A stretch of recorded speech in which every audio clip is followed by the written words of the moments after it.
Good evening and welcome to the first edition of United Soccer FC. It's a show where we'll be talking lots of USL, NISA, MLS, and all other levels of US soccer, both men's and women's.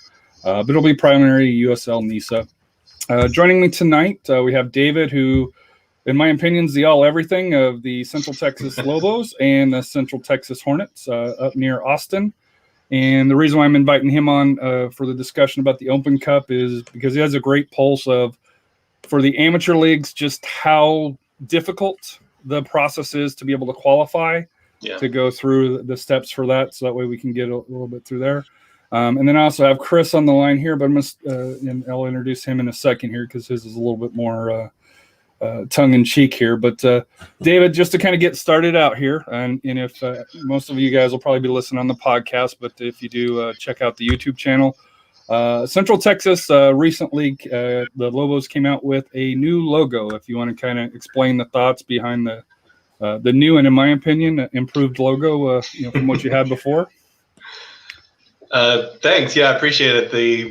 It's been well received. I think the basic thought process was that our old logo was getting a bit dated. As somebody was telling me on social media, it looked like a bowl of vermicelli or something. So spaghetti. Yes, we wanted to go to something that represented us, but that was a little bit cleaner, that was identifiable. The other one got lost in like photos and on video. So we wanted something that was distinguishable, but kind of stick with our classic design. We don't want to go the Houston Dynamo route or something. We wanted to stick to something that I think we could hang on to for a long time and be proud of. And I think it's been well received, so I appreciate it's definitely not an MLS logo. We'll just leave it at that. It's clean cut. It's in my opinion, it's a very good upgrade from the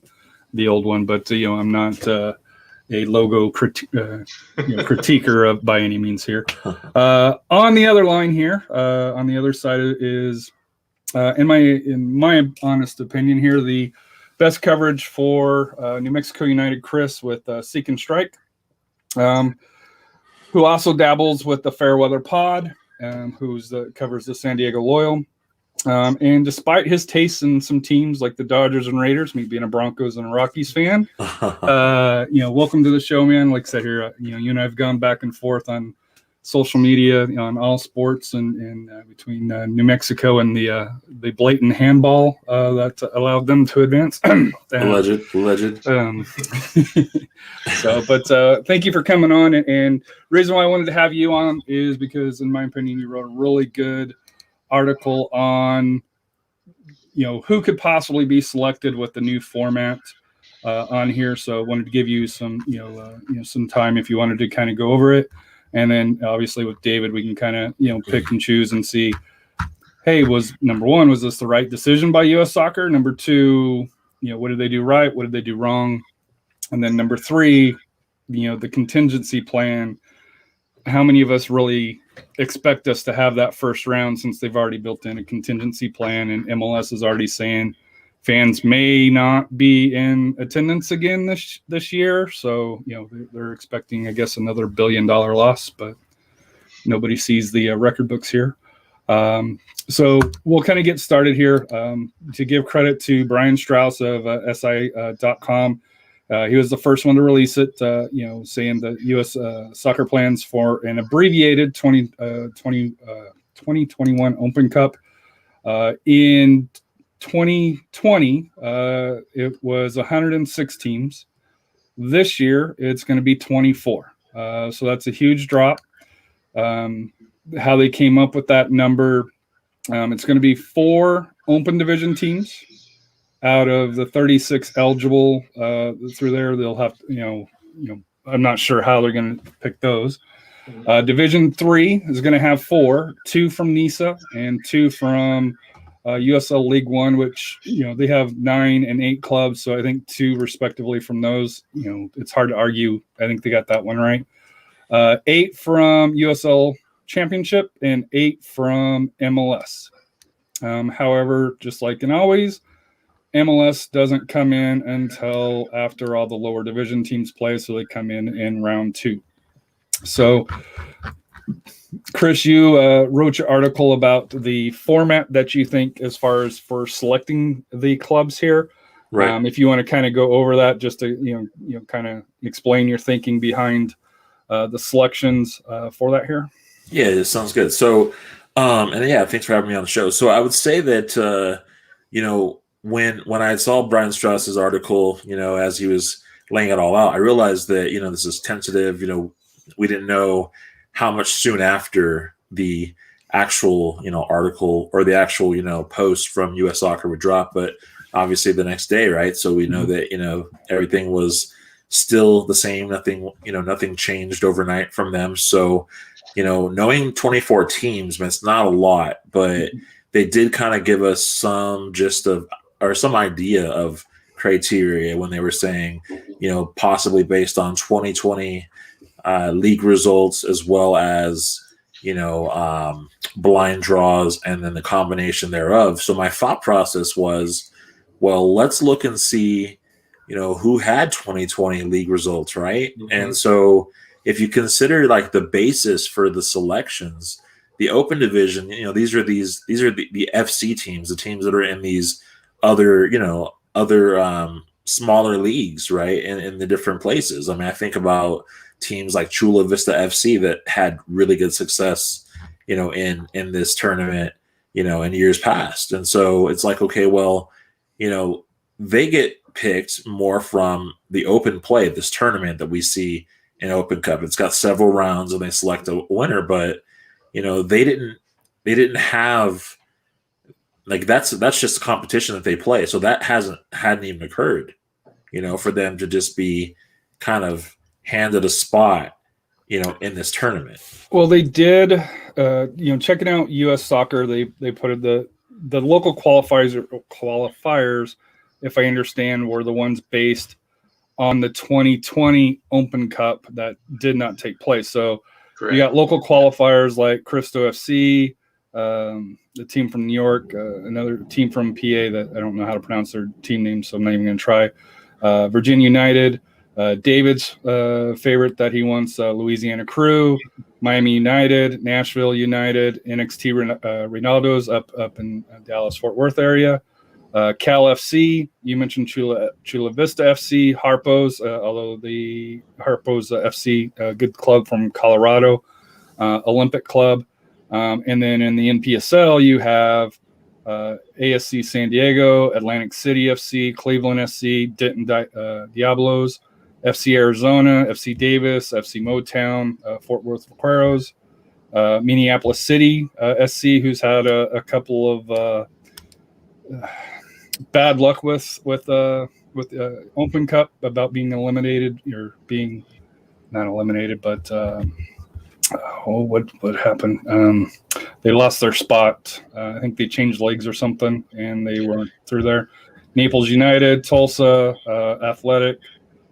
League Two, you have Chicago FC, Corpus Christi, Des Moines Menace, FC Golden State, North Carolina Fusion 23s, South Carolina United Bantams, South Georgia Tomorrowna FC 2, who beat the Red Wolves from Charlotte in 2019, the Villages, and entered its in League Two. I don't think really had any official, or League Two, the Western Mass. So there's 34 that's going to get knocked down to 4. I don't, and this I guess would be a question for you, David, is how do you even select that? Do you think teams would opt out just because of the condensed schedule, or how do you think that they're going to pick open the open clubs? Well, this is where I think it gets into a big mess. I don't have any clue how they're going to decide that. I think there may be some teams that opt out. It's interesting. We got several questionnaires come from the U.S. Open Cup, having to do with would you be interested in playing? Would you not?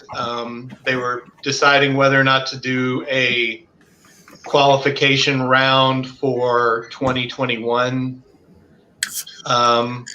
Open Cup, starting like in usually September of the year for the 2022 version. And they've decided not to do that. So I'm not. Well, I don't know that that's definitive yet, but the question arose with: do the lower division clubs have stadiums? Are your stadiums available right now for anything like that? So I think without fans after 2020, there are going to be some clubs who may opt out, but the 34 who are eligible, I would think it's very minimal. Those 34 clubs had to go through qualifying for the 2019 version to play in 2020, and then didn't get to play in 2020. So they've already been pushed back a year, and they've all had to win 3 or 4, elimination games just to get into that group of 34. So how you choose from that, I have no idea. So if I want to give like the Crew, for example, because they represent our league, we did not have a 2020 season. So you can't really base it off 2020 results because they won't have any. NPSL is in the same boat. Right. And how you get into comparing then teams that haven't played. USL League 2 didn't play either. Exactly. Yeah, exactly. So that's always one of the most interesting things to me about the US Open Cup is seeing the different lower division leagues and how they stack up to each other in the initial rounds. Because let's face it, when it comes to the MLS teams, we kind of know where it's going to end up. It's going to be an MLS team almost always. I think it's only been one time in the 90s that since MLS came to play that they didn't win that spot to go to Champions League. But it's those early matchups. It's getting to see the lower division teams play each other, and then if a lower division team can play and maybe take out one of the USL Championship or the MLS clubs, that's a huge deal for the lower division clubs. And how you take those 34 teams and come up with 4, I have absolutely no idea. And I think it's going to be a mess to even try to do that. Do you think they go regional? Like maybe since there's 4, maybe one in the east, one in the central, one in the west, and one in the Midwest. Or Midwest, something along that's. To me, that's the only way that I could think that you can do it, because you don't want to have. I'm assuming it's still going to be a regional based, early rounds. For that here, just because it is the other thing is it's a condensed tournament where basically they're it's starting March 31st is when the announcements, the round of dates for confirming round of 16 is May 4th is when it starts, and it's done by June 29th or 30th. So you're talking about a 2-month period where you're going to cram this in. Right. Which is a separate discussion. Right. So, and you're going to have travel concerns. So I think some places you won't be able to easily travel to, and some teams won't be able to travel. So I agree they kind of have to go regional, but I don't know how you break it down from there. I think it's blind draws, to be honest with you. This is where in the article I was mentioning that I think that those 4 teams are just blind draws, because they can't base it on league results. And like we were saying, they did initially play in the cup qualifier to get into, these ones, as far as all the other teams. I mean, outside of USL League 2 and NPSL. But I think it's just blind draw. And I at this point, I'd wonder, how the method is. Is it just putting all the teams in a randomizer and just clicking so many times, like if someone dropping dice and they're like, hey, okay, what numbers do you got? Okay, let's just keep clicking it. And it's kind of a live roll like that, because there's nothing else to really go off of. I mean, you know what I'm saying? So I would think that it's just straight blind draw. And So then, I hear what you're saying, but I I have the suspicion that U.S. Open Cup is going to be a little bit more involved in the selection process than just a random draw. And the only reason why I say that, though, sorry to cut you off, Harry, is because because they did state like that it would be either league results or blind draw or like a combination thereof. So I think that they can choose things based on who was a champion of like their league or who was a runner-up and who was a regular season title holder and who held like playoff positions and things like that. But when you get to where you didn't play, I think at that point it will come down to a process of elimination through blind draw, but it's just a matter of how they do it. You know what I mean? And I think we could spend some time thinking about methods. Mm-hmm. I will say, according to the article that U.S. Soccer released on February 9th here, they do put a note in there that says the mechanisms to be used to determine the participating teams for the 2021 Open Cup will be announced in the coming week. So I know what some of the stories have been leaked, but I don't think anything's been finalized as of yet. And and I think this goes to David's point.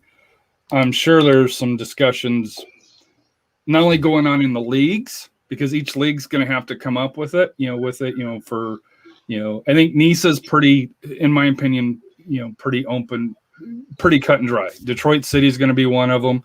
I know you mentioned LA Force, but to me, the only other team now that the Cosmos are sitting out is going to be Chattanooga. I personally think it'll be Chattanooga over LA Force, just because you're going to have the branding, the branding there. But you can make an argument for LA Force, for that here, since the Roots have moved to their to USL Championship. Obviously, they're not going to get the NISA slot. I think. And I agree with your article. I think 4 teams out of the USL Championship are pretty clear cut, with Phoenix, Tampa, El Paso, and Louisville City. The only one that I kind of hedge a little bit is El Paso, because they do play in a baseball stadium. If they don't have control of the stadium, and that's going to be a question for you. Well, now they did host the Forward Madison in their stadium. Oh, that's true. They did. Yeah. So that is possible. But there was no minor league baseball last year either.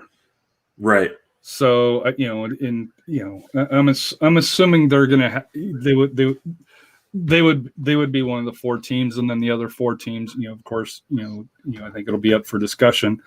I think for League One, I think it's pretty cut and dry with Greenville being a lock, and since they didn't have a final, I think it was Omaha that finished second for that here, and I think the third place team was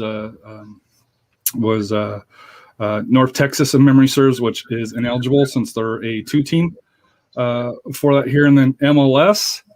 That's the one where I have questions on, as far as it's wide open, because just they get so many slots, and just like with USL, there's technically 24 eligible squads, and you've got clubs like RGV that's independent for the first time, that this is the first time that they're eligible. MLS has Austin FC that's eligible, up there with David for the first time. So do you give them an opportunity over somebody, that's, performed last year? And I know RGV, thankfully, and as always, will hopefully be in the bottom of Copa Teos and at the bottom of the standings. But, it's, that's the thing that I wonder is, even on a league level, is how do you make those determinations? Because the Open Cups, that's, I think as David mentioned, it's, pull a name out of a hat. That's the only thing that I think you can judge it by. Yeah. For that here. Well, it's just interesting that they went from 8 rounds to 5. Like, I mean, like the logic in that is that they should have just went to 4 rounds. They would just cut the things straight in half. So it's just, but I know obviously they were trying to think, well, hey, like, because I mean, look at their thought process with the contingency that we're going to get into. It's like, okay, well, we'll just arrive to like 8 teams. Like half of the first round would just be, there would be no, like, that we will just pick those 8 teams. So you could almost assume that are they going to just take half of the USL championship teams and then just take the NISA and League One and just call it, because those were all the results pretty much for 2020? Well, if the contingency plan is the 8 MLS teams, 4 USL championship teams, 1 each to NISA and League One, and the open clubs go down to 2. Yeah. So basically, That's still blind draws on the open clubs. That's what's it probably will be. To me, what I don't understand is instead of having 24, have it as 32. Have everybody come in together. MLS, have them all, because it just would have been so simple. And Right. And to me, I think all of us, whether your USL, MLS, or NISA, I think it would have been awesome to if the lower leagues teams could have hosted, have those extra 8 slots be the amateur clubs, and they get 12 slots out of that first round, because I don't think NISA. I think 2 and 2 between NISA and League One for an 8 and 9 team eligible. I think that's appropriate. I could argue USL should get more, but if you're going to limit MLS to 8, USL to 8, I think that's fair. But to me, to reward those amateur clubs that went through the qualifying, right, and to be honest with you, to have the opportunity to host a NISA, a USL team, whether it's League One or Championship or MLS, would be such a huge boom. That could probably help cover that team, most likely, if they charged, for depending on their seating and stuff, for an open division club. To me, I think that would have been probably better. Would have changed anything, because you figure MLS, even if they ran with their B or C squad, probably would have advanced. NISA, USL, teams, it's a crapshoot. I remember going back to the Scorpions years where they lost to FC Tucson back when they when they were in the amateur leagues, and their supporters groups, Cactus Pricks, came to Toyota Field, and they were the ones laughing as they won on penalties. So that was a tough one. But well, let me ask you a question. Yeah. This maybe can go to David, but so the teams that played the cup qualifier matches, right? Right. So is there a seeding amongst those teams? Is there a clear-cut number one amongst those teams? No, not at all. It's there's really not a way to compare. So they it was basically regional, so they went with proximity and then just random after that within the regions. So it was very regional based, which is why I'm kind of with Harry that I think they'll ultimately go with some type of regional selection. It's not going to be just purely random. I think they're going to do something a little bit different with the regions. But it's really hard to compare. How do you compare Gulf Coast with NPSL, with UPSL, with these various regional leagues? How do you compare them to find a strength? It's really hard to do that. So sounds like the lottery process is about to happen. Just team names on balls, right? I don't know what else you do. I mean, it's rough for those teams though, because they put so much into it, both effort and expense to get to that point, and then go through a year like 2020. It's actually at this point where if they get one of these games where they host a USL club or something, that they can actually make a name for themselves and recoup the money that they spent in those early qualifying rounds. And they're just not going to be able to do that if it's a random draw of 4 teams. So you're eliminating 28, 30 teams without ever giving them the opportunity to play. Just as an open cup setting, that part of it doesn't sit right with me. I'm okay with the kind of D2, D3 selections that they made. I think they're pretty on point. It's either that open lower amateur division, and then the MLS is the part that always kind of seems a little bit fishy the way they did it this year. I don't know how you do it though. Well, and I guess runoff is that you could probably figure out that these teams are probably going to definitely be eligible for the full on 2022 version. I would imagine they'd have to do something like that. No, You don't think so? No. Because, well, and you mentioned this earlier that there may not be, and I know as somebody that goes on to lower league Reddit and protagonist soccer and stuff like that, one of the fears that I think that that fans of the lower league has is that the Open Cup, you can already see it's phasing out the amateur teams. Lots are getting less and less and less, to where, and if I may have misheard you, but it sounded like the qualifying for 2022 may not happen. Did I hear you correctly? You heard me correctly. It may not happen or be severely contracted this year. If it doesn't happen or severely contracted, right. Painting that picture, how does the 2022 Open, is it really an Open Cup or is it a professional Open Cup draw, which, we'll have to see if that comes forth, but right. Because I know that will not go over well. I just, but not that a lot of things go over well. But at the same time, it would be nearly impossible to take one of these lower league amateur clubs 3 years out from their qualifying, which would be then like 4 years out of the season that qualified them, and just put them directly in. I mean, it's really difficult to justify that either. So I think they're just going to go with I think they will do some type of qualifying for the 2022 version and then do that. I have no idea at this point how they're going to do it or what they plan on doing.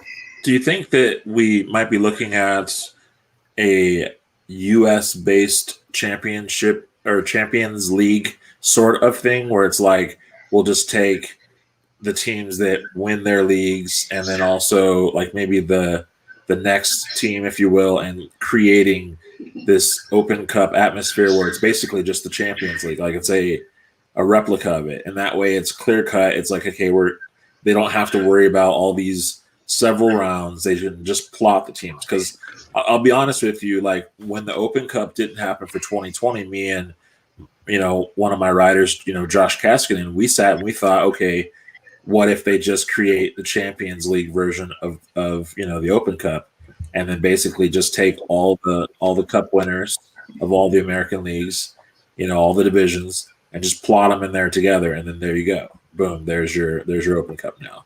There's your future format.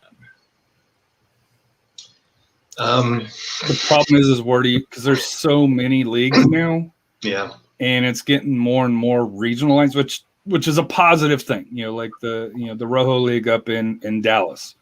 It's a positive thing that the Dallas Fort Worth Inc. has 8 teams, that make up that cup that go through. But you've got the Midwest Premier, you got Gulf Coast, and then the Great Plains. In National Soccer League that has each little divisions. You got UPSL that's got little conferences all over the place. So they'll have to do it by the pyramid. There's a Florida League. They'll have to do it by the pyramid, but there is no pyramid. Right. There isn't at that level. There's really not. I hate the American pyramid. So I mean, like everything is Division 4 or at some point, or is that 4th tier? I mean, all those teams are going to play together. Soccer, though, that's the issue. Right. And so then US Soccer is Division 3 and up. Because USL League 2 technically isn't part of. The only reason why it's part of it is it's because it's under the USL umbrella, right? I think that's the exception that it has for that one, is why it's recognized. Because I don't think it's part of. Was it amateur soccer? What's the? Yeah, so like our league is part of USASA, so US Amateur Soccer Association. Yeah. Most of the leagues are, but not all are, and there's different classifications. And then I'll throw you another curveball because, like in Austin, Celtic Cowboys is in every single year trying to qualify. They haven't quite made it yet, but they were really close last year. Mm-hmm. And they don't play in one of these leagues. Huh. A perennial team that usually is in that round is NTX Rayados up in Dallas. And they're still in it. They don't Right, play yeah. in one of those leagues. They're just an independent club that So their they're- entire system is built on going to this U.S. Open Cup every year. And so Okay. that's their claim to fame. That's how they publicize themselves. That's how they make a name for themselves. And without the U.S. Open Cup, I guess they'd be pushed into joining one of the bigger leagues or one of the more established leagues. I don't know, but there are teams like that make these runs that don't belong to a league. So in the Right. lower divisions, it would be a mess. So it'd probably And still be open for that's unclassified, but then Right. the rest of it could probably be narrowed down to their champions and regular season title holders or runners up for that matter. And the only reason why I'm shooting that out there is because like right now they've modified it so much, and and even putting out a hint that they're trying to look at league results, you just have to wonder if they're thinking they do this and they're like, God, we kind of like this compressed method. Why haven't we thought about it before? And with all these leagues doing new things, you have to wonder if they're shooting to compress it in a way like that. Because I mean, you could take the MLS Cup as back winner, if you will, if that's how they did it, and be like, oh, we'll take this team and we'll take these teams, and somewhere you have to think that they're doing something definitive with where they can. Well, the issue with MLS is just that the teams don't. There's usually one or two that put some effort into it, and the rest of them don't actually want to be in the cup. And it is blatantly obvious when you watch them that they don't even want to be there.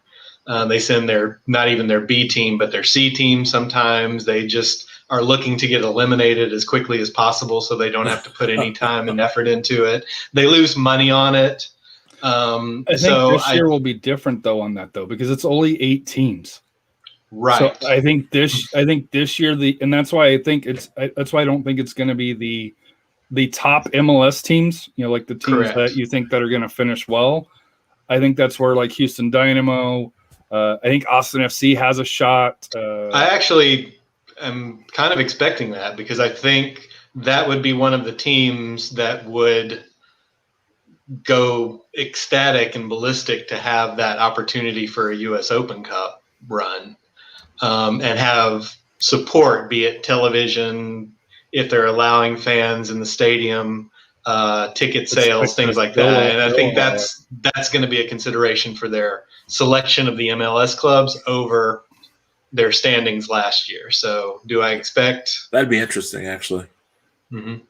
Yeah, do I expect Columbus to be in it? Maybe because they were the champion, but I don't think so. I think the teams that have already clinched or that, well, because there's and I know this goes into a deeper conversation, but with the new, CONCACAF Champions League format here, yeah, it's you got the champion, the runner-up, and I'd have to pull up here, but there's like already 4 or 5 slots that teams you could qualify for. So champion, runners up. I mean, think about like the way I formatted it was I just said champions, runner up, then I said regular season title holder, so supporter shield, right? And then from there, I went with but again, those are runners up too as well.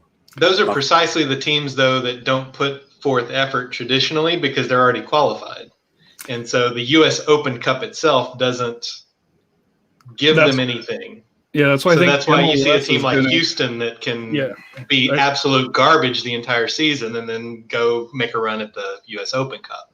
Because they're in that spot in the Champions League too. So I mean, there is prize for sure. Right, and that's why I think MLS is going to try to tier it to where it's not one of the obvious, like the Sounders, the Timbers, the teams that historically, always qualify because of standings or playoffs, or, along those lines here.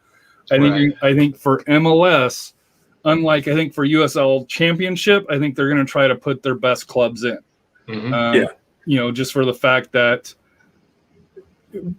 knowing that it's a 5-round, 5-match race, for this here, and I think you're going to see, like, I think Phoenix, Tampa, Louisville City, and El Paso. I think they're all good. I think, in the West, to me, it's between New Mexico, Sacramento, or San Antonio. I think those are the 3 obvious ones. In the East, it's a little bit weaker, so it wouldn't shock me if somehow a 4th West team snuck in, because are you going to, let's say you have to choose between New Mexico and San Antonio for that last spot, and over in the East, you've got, Hartford in there. Are you going to select Hartford? And that's no disrespect to Hartford at all. But to me, San Antonio, New Mexico, if you look at the level of their clubs and the level of their rosters, they have the ability to go further. Now, the question is, can they, and depends on matchups and stuff like that. But I think that they definitely they kind of tell you how they're going to do it when they give you the number. They said 8, so you're like, okay, well, you're definitely taking 4 from each conference is how you're going to do it. You know what I mean? It's just a matter of what they base it on. I mean, they could just take the top 4, but the problem with the seeding with all those groups was that, say, take a team like San Antonio, seeded 1 indeed, but didn't advance past that round. So you're like, well, what matters, the seeding or the playoff progression? And I'd have to think that the playoff progression matters. You know what I mean? Because it matters, and then that gets messed up because there wasn't even a cup final, and so they were just considered conference champions. Yeah. So now you definitely know that you got Phoenix and Tampa in it, and you just imagine that El Paso and Louisville City are also in it, and then there's 4 teams, so 2 left over from the conference from each side, and then again, like I said, it's just a matter of it's still league results, so playoff progression, and then of course you got Reno who folds. So, Reno and St. Louis both would have been eligible. So then, to me, you give Reno a spot to San Antonio because they're a number 1 seed left over amongst 2 seeds. Right. So and that's how I would do it. But that's also why I expect them, when they get to the lower league slots, to do something geographic to make it kind of level out. Like if you've got San Antonio, El Paso, New Mexico all in, you're not going to put a team from this region from the field of 32, right? So not grabbing FC Tucson from League 1 is what you're saying. Yeah, some geography that's not unrepresented in the upper league selections I think is what they would do. If you don't have a New York team anywhere, you're going to want New York represented in the tournament, right? Just as an example. That makes sense. Well, I think the West is the one that you have to worry about, and that's why I think Sacramento probably has a better shot than Sacramento or Oakland, because we can't forget Oakland because they were the runner-up in NISA, and I know they moved over to a USL championship, but that's they're in a weird spot. They're in a weird spot. If they can still, if they were going to be the second NISA team, and they were like, okay, well, look, we know that you're going to be the second NISA team. They're not going to be the team. There is no doubt in my mind that if they were going to be right, if before they moved, they were given that second spot to Detroit City because they were the 2 teams in the final, right? Mm-hmm. Now, considering the fact that they moved leagues, it's okay, well, that spot's forfeited, but you just hope that they'd have no consideration, as one of the championship spots, and that's where I would think things would get weird because they would be in a way going, oh, we're still going to give them the spot, just in a different weird kind of way. But let's be honest, this is about money. And that's why I say for NISA, it's Chattanooga FC and it's Detroit City. To me, it's as simple as that. It's, I know LA Force has had a good year. Cal United, had a good year. But to me, if you're NISA, because the other thing on this here and we haven't touched base on this. I don't know if you guys are aware of this. Also, in the article from U.S. Soccer, the prize money. Right. They put a contingent on there that set, so $25,000 to each lower league level, assuming that you get past the first round. So if all four of the amateur team loses, or both of the NISA teams loses, or both of the League One teams loses, they don't pay out that $25,000, which to me is, I'm not gonna lie, it's shitty. If all four lose, split it. It's money that should be allocated to those levels. If you have two that tie or along those lines, but for them already going on record saying, if while the team that advances the furthest from each lower division will take home a $25,000 cash provided they advance at least one round on wins or pins, because that seems to make a difference. Provided they advance at least one round. That's what they say. It doesn't say, because you're right.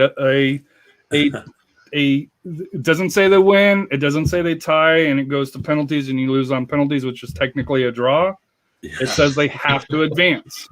Right. It's clear as it's U.S. Soccer, so they can make up the rules. It's for that here, but yeah, based on the writing that they listed here, if you're a lower league, you're going to want to try to, and I don't know how if the money goes directly to that club or if it's split among the leagues along those lines for that there, but that's another thing that and it's and I think you pointed this out, and I think others have pointed it out, that for a lower division club, for let's say a Phoenix Rising, this is probably the best opportunity that they're going to have, because you play one game against a team that you should beat. You're going to then have 3 matches? I think what it is, 3. Yes. Yeah. So you got the round of 16, quarterfinal, semifinal, and then you're in the final, and then to win. So if you can get past that first round, you've got a better shot than most likely you would have in a normal Open Cup run. And plus, you have to remember, USL isn't kicking off till May 1st, approximately right. around there as well. So it'll be interesting to see how these schedules come out. Oh, yeah. For that, to see which teams are selected. And because USL schedule also had said it could start as early as April 24th, somewhere around there, a week or so before that May 1st deadline. And then it could also start as late as, I think, May 10th. I think it was there's a window which you have to open. So if you can get through that first round, you're 4 matches away from a CONCACAF title in a pretty limited time frame, to where you could theoretically put your horses in for that, maybe sacrifice a little bit on the league level and try to make it into assuming that USL is going to have playoffs, make it in at the end of the season. Here's something to throw out to you guys then. All right. If you think about this, like these teams, okay, so this competition starts relatively around the same time that season kicks off. Mm-hmm. And depending on what these teams' preseason friendlies are like is going to determine how gelled these teams are together, right? Because some teams are going to be newer formations. Like if you look at a team like Phoenix, yeah, they kept a lot of their people, right? And so you would assume, oh, well, they obviously have that sort of synergy early on in the season, but that's just not always the case.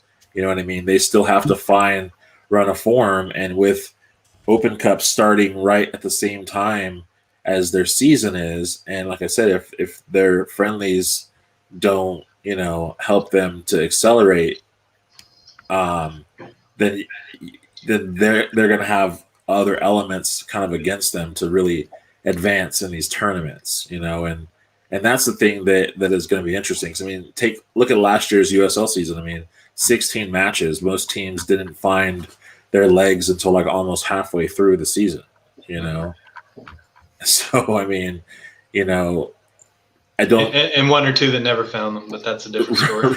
Right, exactly. They just never found them. So I remember last year or 2 years ago, the Open Cup still happening for, say, like New Mexico United around like halfway through the season when they had already played like 17 matches. You know what I mean? So at least then they had that going on. It wasn't, hey, we're going to kickstart 2 competitions at the same time. One league to look out for is NISA, because they've got that. I was trying to see if I could find it, but it's the tournament in Chattanooga that starts, mid-April, ends at the end of April, right before that first round. Right. So they're gonna play in a group of 3, and then it goes into knockout rounds. So this is the spring tournament, right? Right, the spring tournament. Yeah, so NISA team compared to, and we got to see what USL does, because they're going to do something. To me, it wouldn't shock me to see USL to kind of come out, and this is probably my wishful thinking, but maybe to come out with, like Phoenix has the MLS.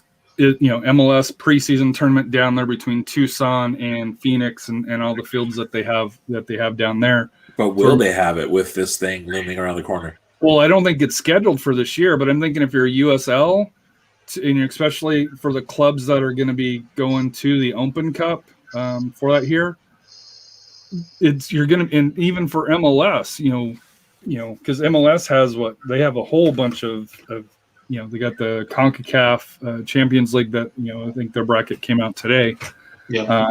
But you've got these clubs that are going to want to, and to me, it depends if you're going to take it serious. But, to me, you have an opportunity to have these kind of, friendly, preseason friendly tourneys, to try to get teams in shape if you're going to make a run. Yeah, I mean, honestly, I think that's just the thing is they have to be like their legs got to be warmed up. Like, do I think that teams are going to be like match fit 90 like come May 1st? No. You know what I mean? So like that's already like something that's like an adversity factor. So I know we've been on about 45 minutes or so here, so I want to kind of see about wrapping this up here. Thank both of you for coming on. Thoughts on? So I guess here's going to be my final question: should they have played the knowing how it's set up here, knowing that they've already put in the your first round could be canceled due to a contingency plan? Do you think that they should have played it for this year, or, and I know that would suck, for having 2 years really with no Open Cup, right? Or do you think that they're doing the right thing, trying to make the best out of unfortunately the environment that we're in right now? I'm going to say it's a little bit of both, because I don't think. I think they needed to play this year, if at all possible. Like you said, last year was the first time that they had to cancel and they didn't have the tournament. Not doing it 2 years in a row would have been terrible. I just don't see. I don't see the format as being the best way to have gone about doing it. So I'm glad that they're trying to play the tournament and getting it done, but I'm just not a fan of the way they've structured it this year, is I guess what I would say. I would rather see more opportunities for the lower league clubs. Again, when you get those mid-round MLS versus MLS matchups, they're just terrible. They're snooze fest games. Yeah, exactly. So I don't see why you would want to create more of that in a year like this year. Why don't you use it to do something where you get more of those lower league versus upper league matchups? Okay. Yeah, I mean, I think for the sake of tradition, like it's good that they are putting it on, because I mean when you see that these competitions 106 years, straight, and then all of a sudden, bam, here's this gap. And it's like, right. I think that there's some danger in them not doing something. And, maybe they could have done something like this last year if they had thought about, hey, do we ever have a plan in case something, right? But of course, hey, they learned, right? So that's what they're trying to do. I definitely feel like the MLS shouldn't they shouldn't have as much stake in this thing, right? Because you're basically wrapping a gift of the Champions League to the MLS by having so many MLS teams in there. Like, if anything, they need to have like the middle echelon of the MLS be like, okay, well, it's majority going to be USL and the lower divisions through the majority of the rounds, and then somewhere in the final boss level, then maybe sprinkle in a couple choice MLS teams. So that way, at least the odds are more favorable to a lower division team to actually win the damn thing. You know what I mean? Because otherwise, it's like you guys are saying, it's going to be, an MLS Cup. T2 versus S2 is the infamous match. But yeah. I will say, to give U.S. Soccer credit, USL Championship has 24 teams that are eligible.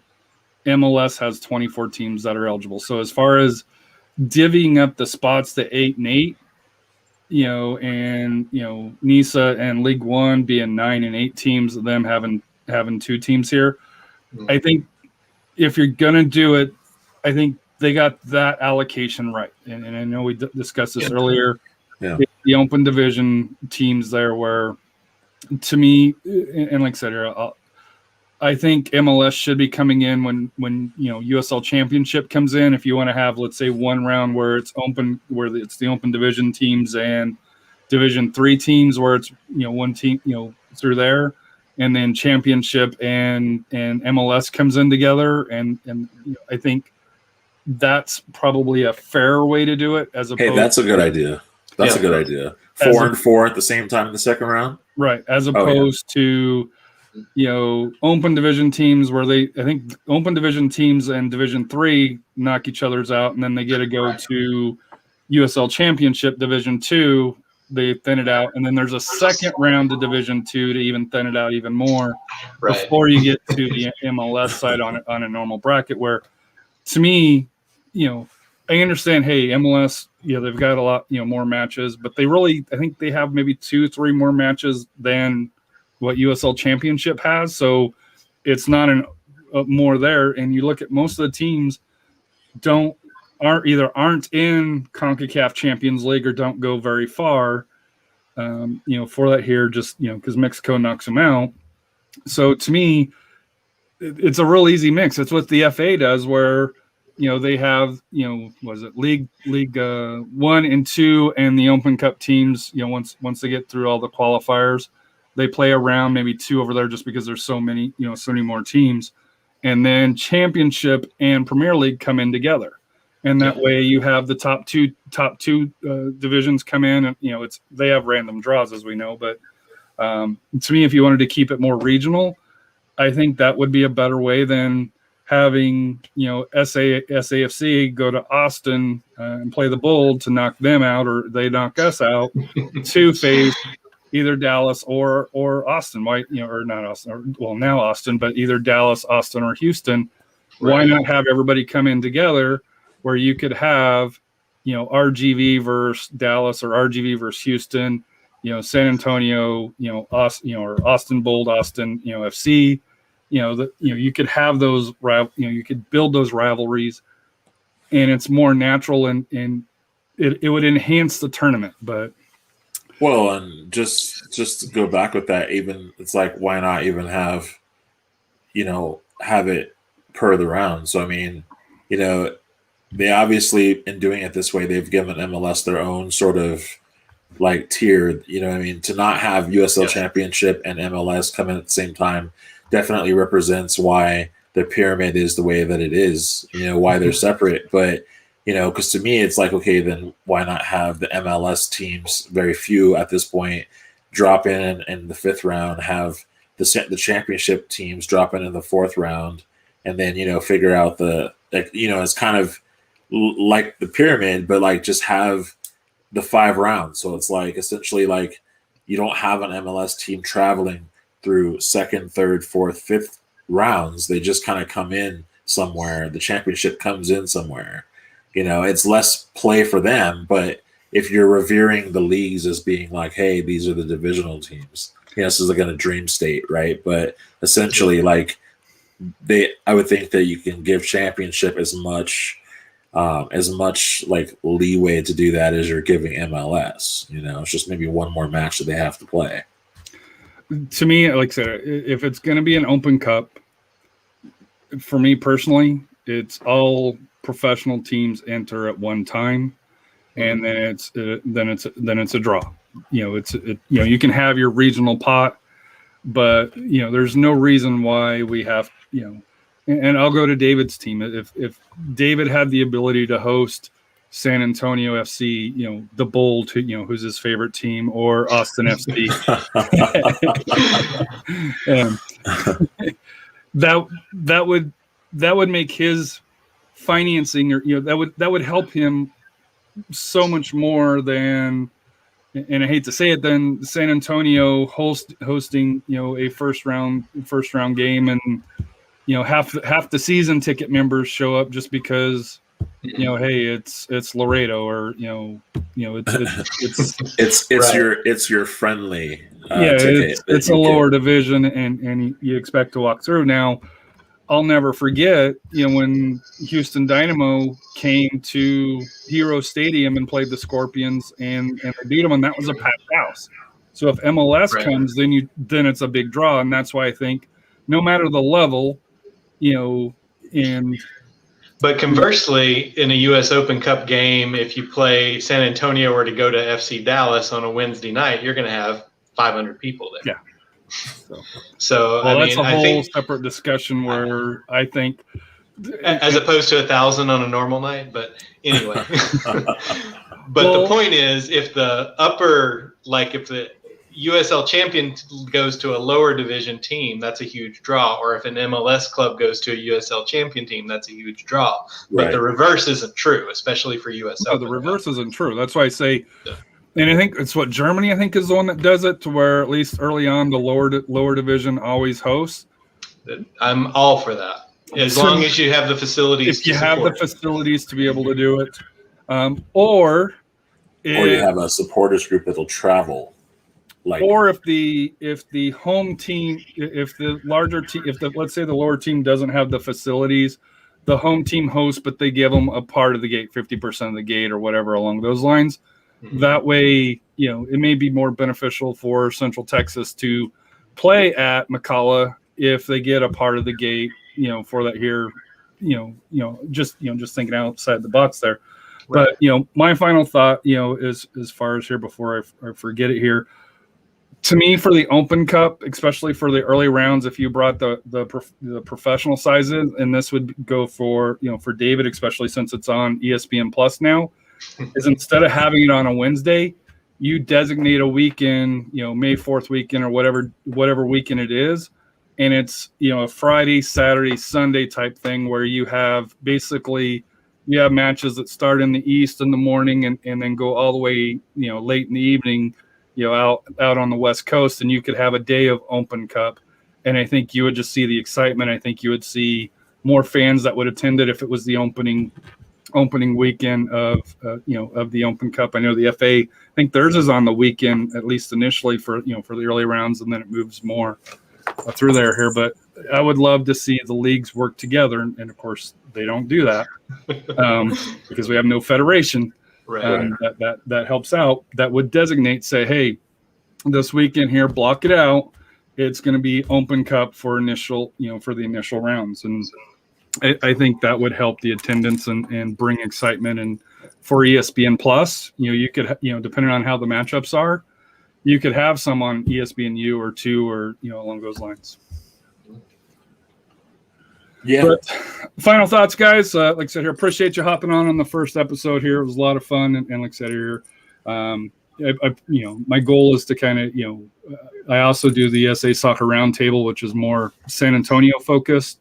But I enjoy the national soccer, whether it's USL, MLS, or NISA, to be able to broaden that conversation. So this gives me that platform to have those discussions. And Chris, hopefully I'll have you on and we'll discuss the season preview for New Mexico United as they hopefully will get to play at home this year.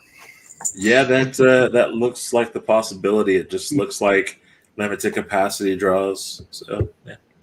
Hey, on the stadium, any idea how that's working out? Because I know that I've read that there's some news as far as with the possible stadium going in. Yeah. I mean, we're trying to send the letters to the legislators. You know what I'm saying? And so that's the big push out there with the text to email thing going on. And basically tomorrow's the deadline for them to decide what projects they're going to push forward with. So I mean, that's the big push today, is to make sure.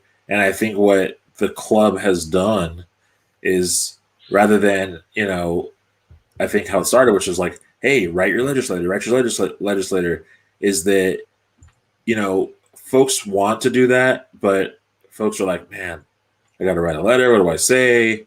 I think that the club has made it much easier for the fan, and that the site obviously generates what is to be said. You know what I'm saying? Mm-hmm. But it's essentially like them filling in their information.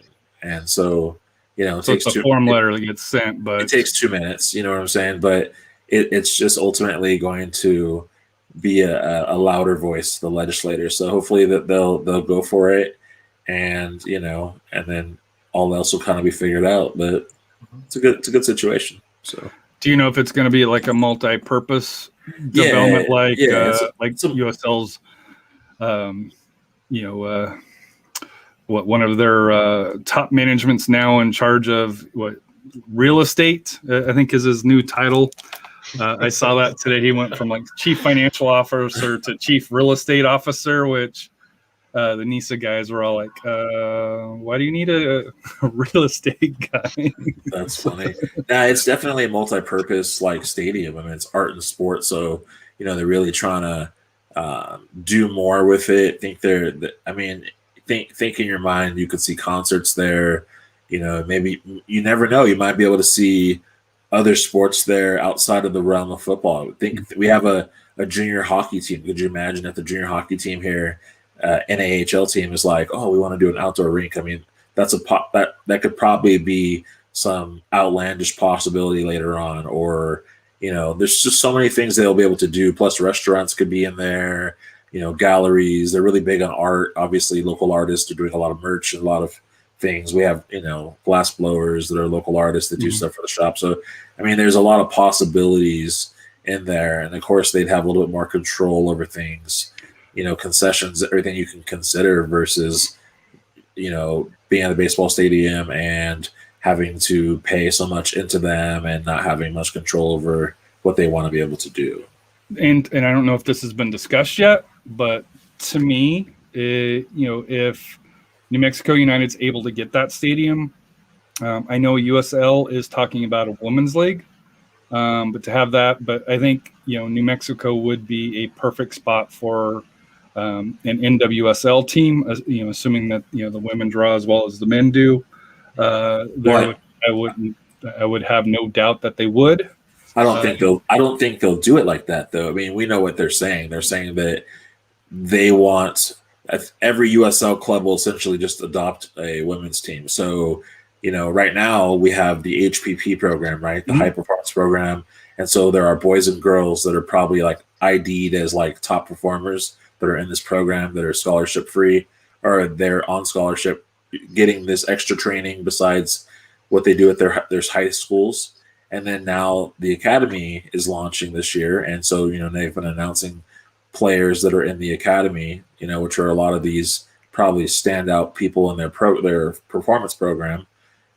So they still got the girls in there, and it's like, okay, they'll still be pulling girls into the performance program, because what they'll do is, as soon as the women's league for USL is figured out, I'm sure they'll then create the academy side. You know what I'm saying? Or the U23 side, because they'll be able to kind of put it into play that way.